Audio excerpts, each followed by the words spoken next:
Did you know that over 40% of families report being caught completely unprepared when their elderly loved one entered their final months of life? Even more shocking, medical professionals can identify certain telltale signs up to 12 months before death, yet most people miss them entirely. After working alongside hospice care providers and geriatric specialists for over a decade, I've documented the most critical warning signs that indicate an elderly person may be entering their final year. Signs that could give you precious time to prepare, both emotionally and practically. Today, I'm sharing these 5 crucial indicators with you, because recognizing them early can mean the difference between rushed, chaotic final goodbyes and a dignified, peaceful transition surrounded by love and support. This information isn't just important. For many families, it's life-changing. The reality is that talking about end-of-life issues remains one of our society's last taboos. We plan for weddings, births, and retirements with enthusiasm, yet we avoid discussing the one certainty we all face. This avoidance often leads to missed opportunities. Opportunities to address unresolved issues, to express love without reservation, and to ensure our elderly loved ones' final wishes are honored. What many people don't realize is that the body often provides clear signals in the year before death, signals that we can learn to recognize if we know what to look for. Before I share these 5 critical signs, I want to be clear about something important. This video isn't about predicting exactly when someone will pass away. Medicine isn't that precise, and individual circumstances vary widely. Rather, this information is about awareness, about noticing significant changes that deserve attention and possibly medical consultation. These signs aren't meant to alarm you, but to empower you with knowledge that can help you provide better support and care during what might be a crucial time. Now, let's explore the 5 signs that medical professionals watch for when assessing whether an elderly person may be in their final year. The first major indicator is a dramatic shift in energy levels and sleep patterns. This isn't just the normal tiredness we all experience or the typical changes in sleep that come with aging. What we're talking about is a profound, persistent fatigue that fundamentally changes how an elderly person lives their day-to-day life. You might notice your loved ones sleeping significantly more, perhaps 12 to 15 hours daily compared to their usual 7 or 8. Even when they're awake, they may appear exhausted after minimal activity, needing to rest after simple tasks like getting dressed or walking to the kitchen. Activities they once enjoyed and had energy for might now seem overwhelming to them. Many families tell me, "Mom used to love gardening for hours, but now she's completely drained after just watering a few plants." This happens because the body's metabolic processes begin to slow down significantly. The biological systems that have worked efficiently for decades gradually lose their ability to generate and maintain energy. Think of it like a cell phone that once held its charge all day, but now drains to 20% after just a few hours of light use. Dr. Margaret Johnson, a geriatric specialist I've worked with, explains it this way.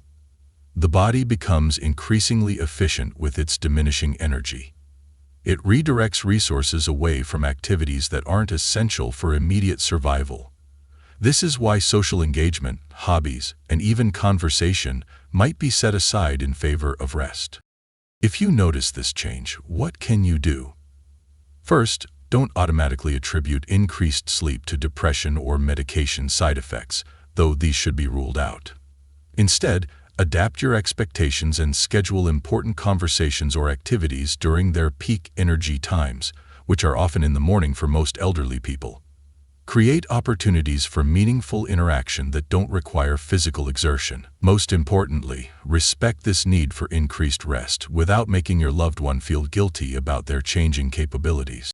What happens if you miss this sign? Families often push elderly loved ones to stay active or fight through the fatigue, unknowingly creating stress and depleting precious energy that could be channeled toward more meaningful end-of-life priorities. If you're finding value in understanding these critical signs, please take a moment to like this video and subscribe to the channel. I create content regularly about supporting elderly loved ones through various life stages, and I don't want you to miss any potentially helpful information. The second critical indicator involves significant changes in weight and relationship with food. Medical professionals become particularly concerned when they observe unintentional weight loss of 10% or more over 6 months in elderly patients. What this often looks like in real life is an elderly person who begins to lose interest in eating. They might pick at their food, leave meals half-finished, or express that they simply aren't hungry. Food preferences can change dramatically. Lifelong favorites may suddenly hold no appeal, while unusual cravings might emerge. Some describe food as tasteless or report difficulty swallowing. Clothes begin to hang loosely, facial features become more pronounced, and wedding rings may slip off more easily. From a physiological perspective, this happens for several reasons. The body's need for calories decreases as metabolic processes slow down and activity levels decline. Additionally, the digestive system becomes less efficient, and the body produces fewer hunger signals. There are also complex changes in how the body processes nutrients during this late life phase. I remember visiting 86-year-old Eleanor, whose daughter had called me concerned about her mother's weight loss. When I arrived, Eleanor was sitting at the table with a beautiful plate of food her daughter had prepared, but she looked at it with complete indifference. "I know I should eat," she told me, "but my body just doesn't seem interested anymore." Within 10 months, Eleanor had peacefully passed away. If you notice significant weight changes in your elderly loved one, consult with healthcare providers to rule out treatable causes like dental problems, medication side effects, or digestive issues. Once these are addressed, shift your approach to food. Instead of focusing on quantity, emphasize quality. Offer small, nutrient-dense portions of favorite foods without pressure. Create positive social experiences around meals rather than battles over how much is consumed. The mistake many families make is turning meal times into conflicts by insisting their loved one must eat to keep up their strength. This well-intentioned approach often backfires, creating stress around what should be a pleasurable experience. Remember, the goal shifts from nutrition for longevity to nutrition for comfort and quality of life. The third sign that often indicates an elderly person may be entering their final year is a noticeable withdrawal from social connections and previously enjoyed activities. This goes beyond the normal waxing and waning of social interest that can happen at any age. You might observe your previously outgoing loved one declining invitations they would have once accepted enthusiastically. Perhaps they stop attending their weekly bridge club or religious services they've participated in for decades. Family gatherings that once brought them joy might now seem overwhelming. Many families tell me their elderly loved one begins to speak less in group settings, preferring to observe rather than participate actively. This social withdrawal often reflects both physical and psychological changes. Physically, the energy required for social interaction becomes increasingly costly to a body conserving its resources. Psychologically, many elderly people begin an inward journey of life review and reflection as they approach the end of life. Dr. William Worden, a noted grief specialist, describes this as the work of later life, the important psychological process of evaluating one's life experiences, finding meaning, and gradually detaching from external concerns. This process often involves spending more time in quiet contemplation and less time engaged in social activities. I'll never forget 92-year-old Thomas, who had always been the life of family gatherings. His grandson noticed that at the last few holiday events, Thomas sat quietly in the corner, watching everyone with a gentle smile, but rarely joining conversations. When asked if he was feeling all right, Thomas replied, "I'm more than all right. I'm just enjoying watching the family I helped create live their lives. It gives me peace." Thomas passed away peacefully 3 months later. If you notice this kind of withdrawal, resist the urge to force social engagement out of fear your loved one is becoming isolated or depressed. Instead, offer quiet companionship that doesn't demand energy-intensive interaction. Sit together, perhaps holding hands or sharing silence. When they do wish to talk, listen attentively, especially to stories about their past or expressions of what's been meaningful in their life. The most common mistake families make is interpreting this withdrawal as depression that needs to be fixed, or assuming their loved one no longer wants their company. Usually, neither is true. The nature of the connection is simply changing from active engagement to quieter, more contemplative forms of togetherness. I'd love to hear your experiences with elderly loved ones. Have you noticed any of these signs? How did you respond? Share your thoughts in the comments below. Your insights might help another family navigating this challenging journey. The fourth critical sign involves a marked acceleration in physical fragility and loss of functional abilities. While gradual decline is normal in aging, what we're discussing here is a more pronounced and rapid deterioration that significantly impacts daily life. You might notice your elderly loved one experiencing more frequent falls or near falls, even in familiar environments. Tasks they managed independently just months ago, like bathing, dressing, or preparing simple meals, suddenly require assistance.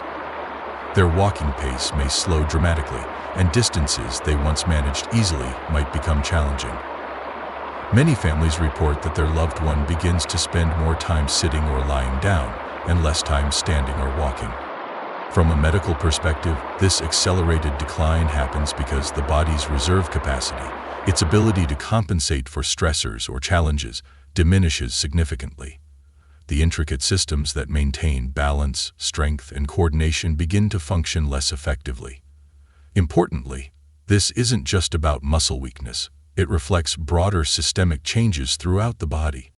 Maria, whose 89-year-old father lived with her, described the change this way. Dad always insisted on taking out the trash. It was his way of contributing to the household. Then, within the span of about 2 months, he went from doing that independently to needing help down the porch steps, to watching from the doorway as I did it. That progression told me something significant was changing. Her father passed away peacefully 7 months later.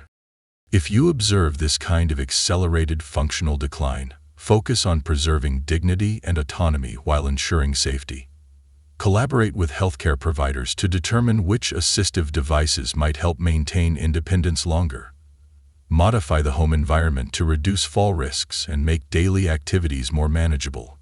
Most importantly, find ways for your loved one to continue contributing meaningfully to family life, even as their physical capabilities change. The critical mistake many families make is either denying the significance of these changes or going to the opposite extreme and taking over completely, removing all opportunity for independence. The better approach is to acknowledge the changes compassionately while supporting your loved one in doing what they still can, even if it takes longer or requires modification.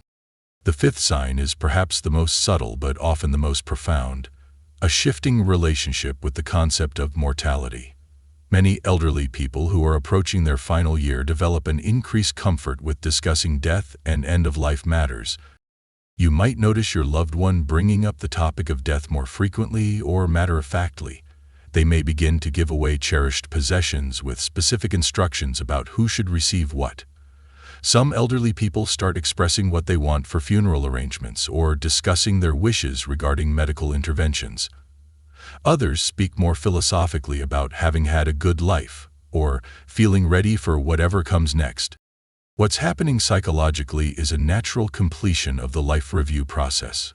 Many people reach a state of acceptance that death is approaching, and this acceptance often brings a surprising sense of peace.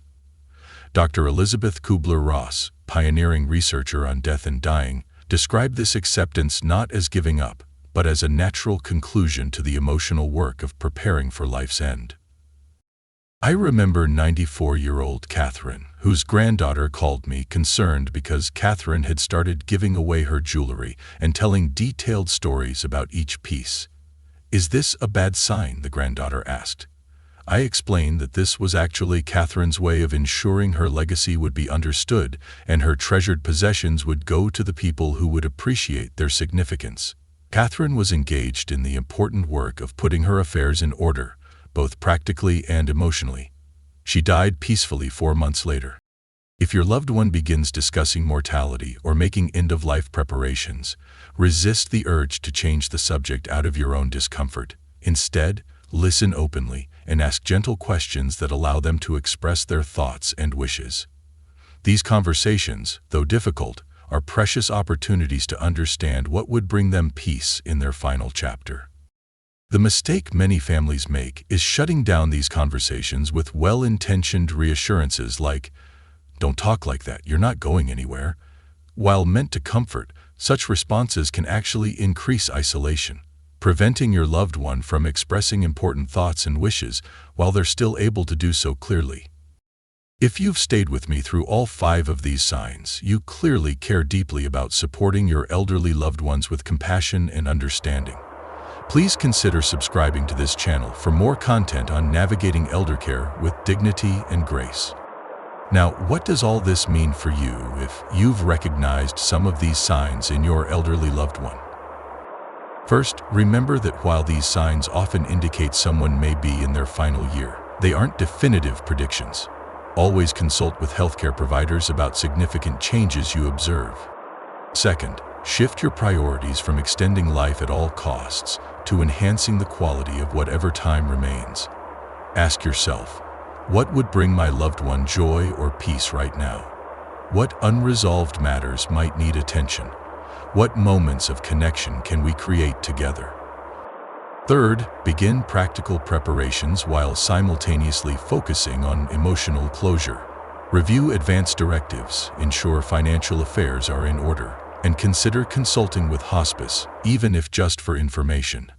At the same time, create opportunities for meaningful conversations, expressions of love and gratitude, and if important to your loved one, spiritual closure. The profound truth many families discover is that when we recognize and accept that we may be in a loved one's final chapter, the quality of that chapter can be transformed. Instead of spending precious time in denial or futile attempts to reverse the inevitable, we can focus on making each remaining day as comfortable, meaningful, and filled with love as possible.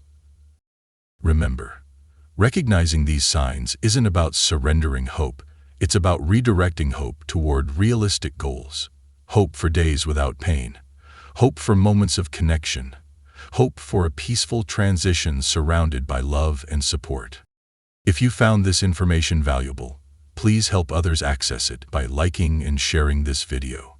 And if you're currently supporting an elderly loved one showing these signs, know that you're doing sacred work. The care and presence you provide during this final chapter is perhaps the most meaningful gift you can offer. Thank you for joining me for this important conversation. Until next time, wishing you and your loved ones peace, strength, and moments of joy, even amid life's most challenging transitions.